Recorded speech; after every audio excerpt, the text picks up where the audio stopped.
Can I make that make sense? When you're young, you can run through a whole lot of stuff. But when you cross 60, you got to slow down and take life easy. Because young people are looking at life through the windshield. Folk over 60 are looking at life through the rear view mirror. Somebody gonna help me shout here in a minute. When you're in your 20s and your 30s and your early 40s, you're looking at life through the windshield. You're fine. Your hair's black. You're good looking. Heads turn when you walk in the room. You can remember anything you want to remember. You can jump up just when you feel like it. You don't have to write nothing down to remember it.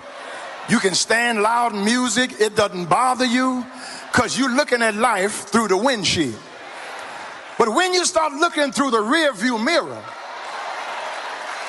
you got to slow down. Because when you get out the bed, you can't just get out the bed. You got to swing your feet around, plant them on the floor, and sit down a minute and think about where you're at. Somebody over 50 gonna help me shout here in a minute. And then it takes you a while to get started. You have to force yourself to do some things. Have I got a witness here? You go in a room and forget what you went in there for. You're looking for your car keys and they're in your hand. You're looking for your cell phone and you're talking on it. You can't stand loud music. You can't stand fast cars. Because life for you now is in the rear view mirror. Young folk are running, but old folk are walking. And when you walk, you can see more stuff. You can hear more stuff. I ever got a witness? You can feel more stuff because you slow down to look at life in the rear view mirror. And when you look at life in the rear view mirror, you see how far God has brought you.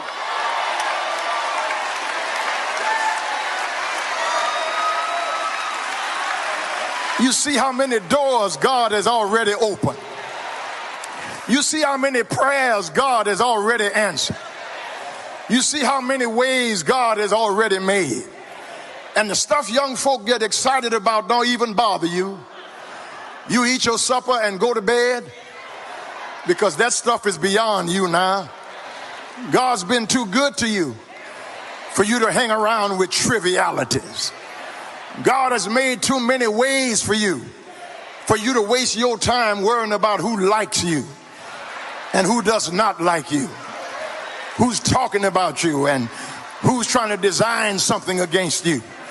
You've been living long enough to know that no weapon formed against you shall be able to prosper. I wish I had somebody to help me close here. When you start looking at life in the rearview mirror, over there starts looking better than over here. Because life becomes full of aches and pains. Up one day and down one day. Well one day and sick one day. Broke one day and got money the other day. But when you start looking at life in the rearview mirror, then you start really piling up how many blessings God has sent your way. How many benefits God has sent your way. And instead of crying about what you don't have, you learn to thank God for what you do have. Instead of complaining about what's gone from your life, you thank God for what's left in your life. Some of your friends and some of your family are gone, but thank God he's raising up new friends for you. Thank God he's letting people be close enough to be called family in your life. And though your health is not what it used to be, when you start looking in the rearview mirror, you learn how to lean and depend on God.